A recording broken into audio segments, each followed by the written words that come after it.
Hi, I'm Chad Wahlquist. I'm an architect at Palantir. Today I have Agathe. She runs our procurement team at Palantir. So thanks for joining me. Hi, Chad. Thanks for having me. Yeah, so procurement's one of those topics that I think most people think is like it's the least sexy thing in business, but maybe we can like actually just jump straight in the demo to see like what does that mean in Palantir's world? That sounds great. Let's start.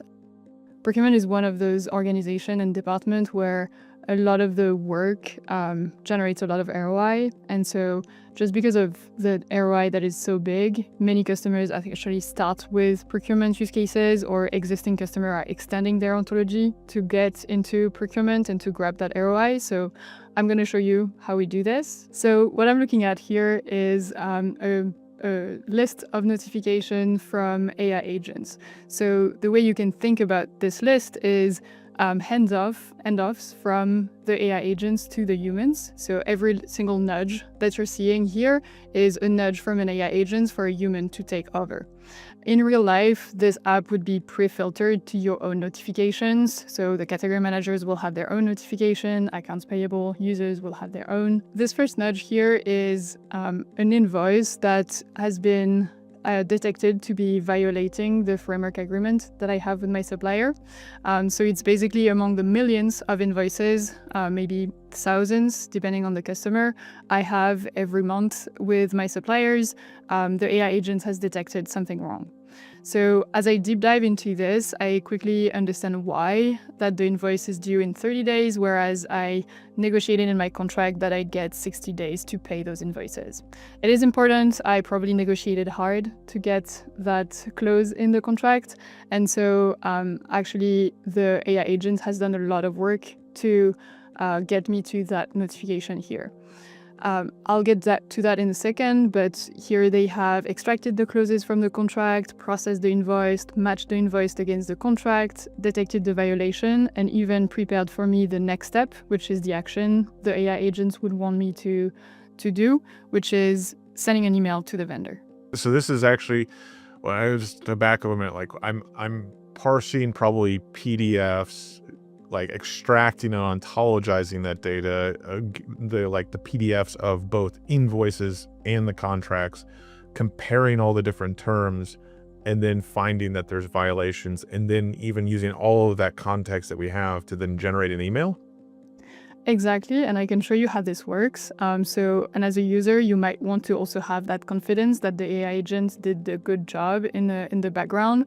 So here, what it looks like on the invoice side, you have the invoice PDF that was received, and automatically there was an AI agent that was tasked to extract the information, both at the header level of the invoice, but also at the item level. That's what's happening on the invoice level. On the contract level, it's quite similar. It's just different AI agents that work in parallel to extract information from the PDF. So that's like metadata, as you can see on the left here, like events, etc., but also clauses. And typically in that instances, that was the payment term here that was problematic. And so, cool. So you can even find the actual part in the PDF based on those payment terms. Oh, that's neat. Exactly. And that's how the AI agents work. They work separately on different tasks, and then they put that work together. There is another agent that put that work together, identify the violations, and then another one that triggers the violation notification, and then another one that creates the email. So I think that's an important thing, because like so many people think about AI as in my chat bot, I want to chat with my data, but really what the AI agents on the back end are doing, they're making more data computable. The unstructured data of your business that normally sat in PDFs and emails are now like computable inside of this framework, right? I think that's pretty neat and differentiated. Is actually the best use case here is actually, I don't see AI as not obvious everywhere to me, right? I think that's like key, is this is solving a problem through AI, not AI in your face that you have to go chat with it. Exactly. And you need AI just because of the structure of the data that is coming in, which is unstructured in nature in the format of PDF, but also because the content of those contracts really vary over time and vary depending on the industry, vary depending on the spend category. So some customers will care about payment terms, but some others will care about pricing, discounts, rebates, minimum volume commits, SLAs, you name it. And so those are like things that the AI can adapt to. Very cool. Yeah, so that's the first example of a AI nudge. this one is very oriented towards contract execution, so contract compliance, but you can have other nudges that are more strategy oriented. The second one here, let's jump to the second nudge, is actually a category strategy nudge. It's basically an AI agent has identified a cheaper option for me to go after. I mean, in general, that's pretty positive when you're a buyer. So I'm going to deep dive into it. What you're seeing here is that tariffs have started to kick in. And what the AI agents have done in the background, again, is like a multiple step process where there was an AI agent ingesting the tariff data, another one matching the HTS code from the official website to your material catalog. Then there was the total cost that was computed. It takes into account the unit price of the material you're buying, but also the freight, maybe the tariffs, maybe other things like logistics, for example. It identified material substitute, got some approval from other humans in the company, and then it gets to you, procurement, to make the final call in terms of, I've identified for that steel beam some substitutes where actually what I'm seeing on the graph is that they're cheaper now that there is the tariff taken into account. And so the decision to be made as a buyer here is you don't have to do all that work of identifying, understanding what is the latest on tariff, identifying the matches, identifying the substitute. You have everything put together for you to make the decision. Again, you have that full visibility into how the AI agent work. In terms of what this information was based on, so anything around the tariff itself, where the information is coming from, in terms of where in the notes you can find that HTS code. You always keep track of everything that the AI agents used to come to that conclusion, but then you're the one in charge, in full control to make the final call of, do I want to renegotiate, do I want to generate an RFQ, etc. Yeah. Well, I think there's 2 points here is like, the audit trail for the agentic kind of reasoning and thought process and what it's doing, even the actions, I think is important, especially in highly regulated industries where I need to be able to justify and understand how I got this decision. And then second, the call out of the actions, like I see like, wait, I can just generate an RFQ or an email. Like that means that the distance from this insight to an actual action and a decision that makes, valuable things happen is a button click in here that now I can actually take these actions and then flow with that. I think those two things are super important about this, and differentiated is I want to drive actions across my business, and I need to know how I got here if I'm having agents run, right? Yeah, that's so true. Buyers and category managers, they're experts in their field. Like if you have been buying this for years, you probably know more than many people on earth how to buy this thing. And so you will never want to delegate the important bit around the decision of purchasing that aspect or, negotiating this very specific technical component. And that's why you want to keep the full control over those AI agents, because you don't trust them with the level of expertise you might have. Yeah. And I think that's the difference probably than like a kind of a normal procurement like end-to-end solution is like I have box software and it has an opinion and I try to fit my business into it. I think the difference about what we do at Palantir is like we want to empower you because you're probably the world's best at doing XYZ through malleable software to scale, kind of give you the superpowers in the procurement space or honestly any space. But specific to this example, I think it's how do you make that world's best kind of buyer and expert have an infinite labor source at the disposal?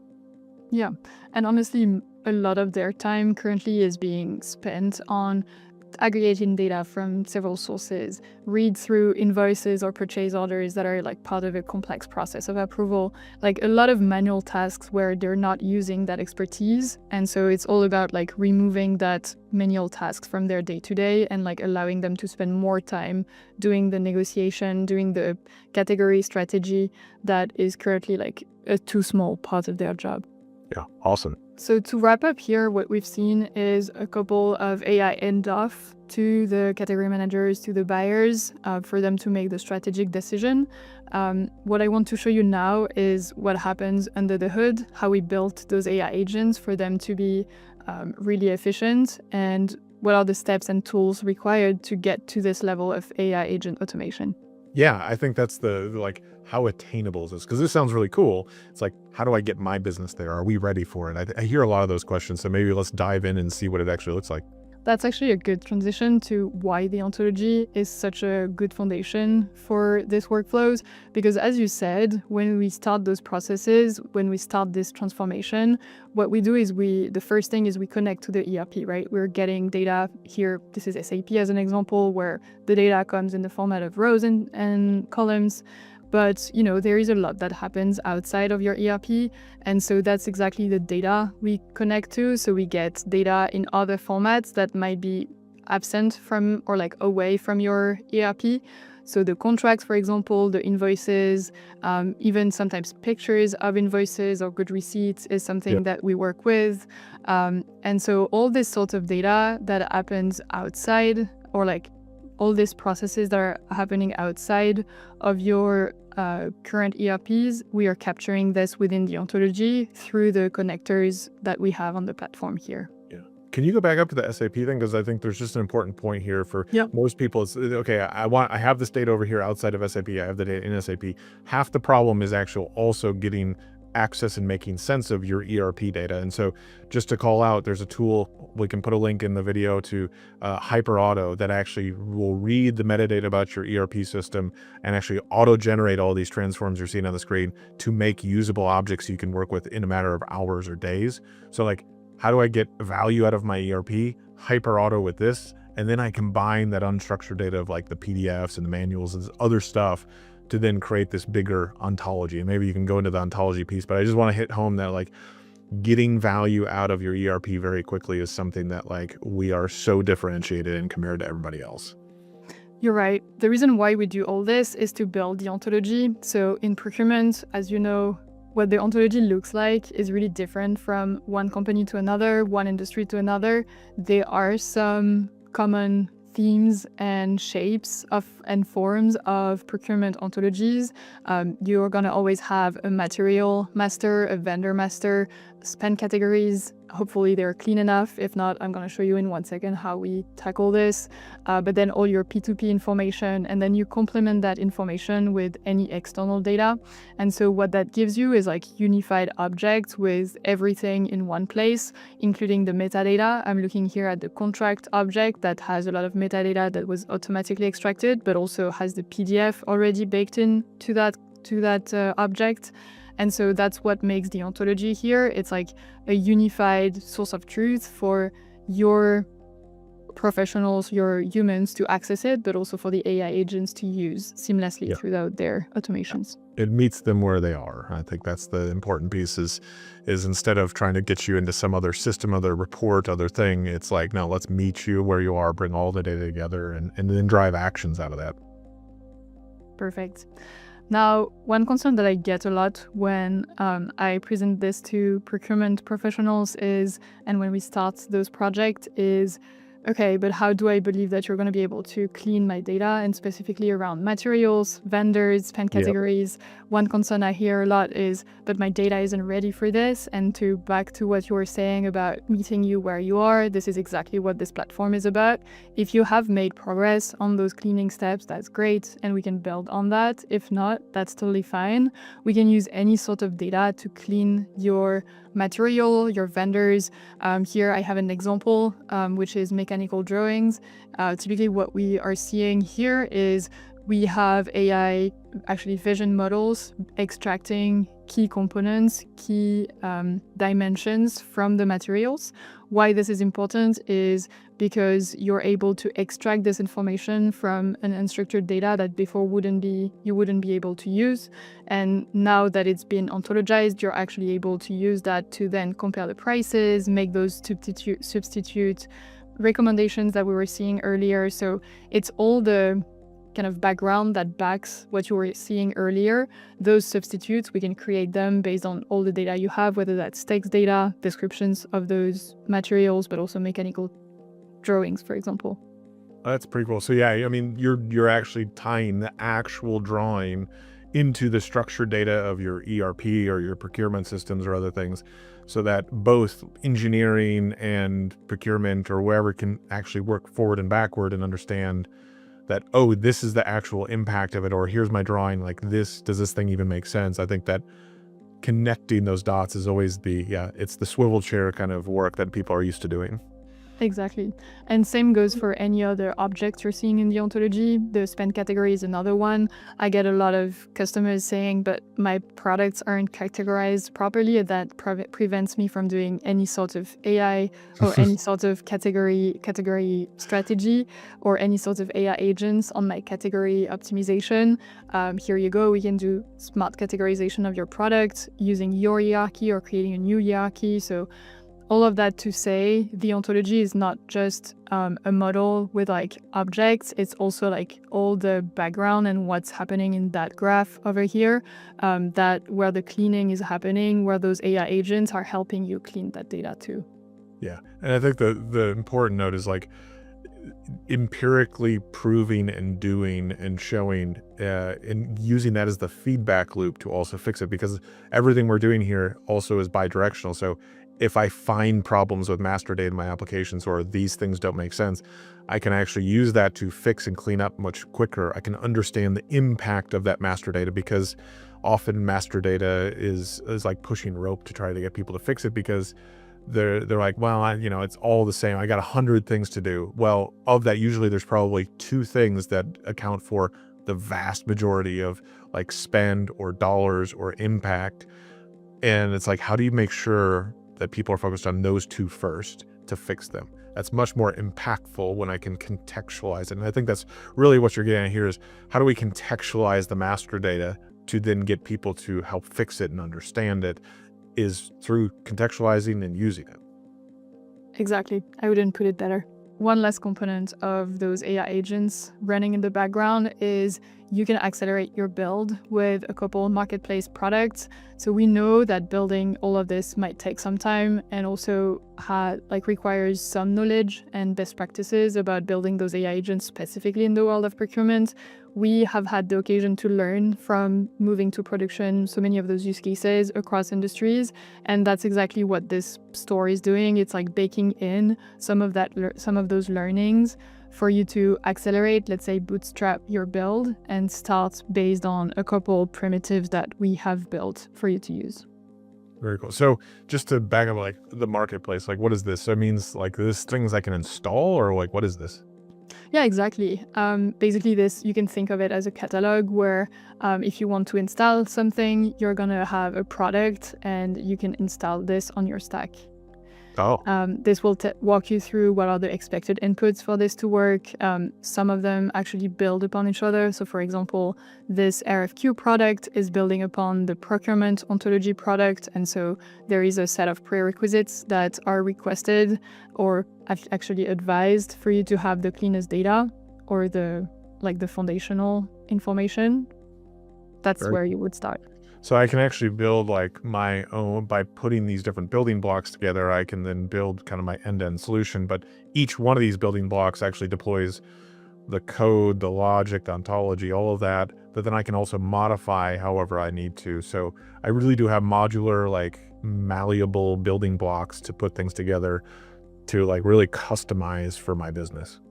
Right, it's fully built on the AIP platform, so you get the flexibility and the customization aspect. Everything I showed on, like, you can choose your prompt, etc. It's just that it's shipped with a first version of that prompt, and then you can customize it to your need. So you don't lose on the customization aspect. You just gain some like additional built-in blocks that are pre-configured.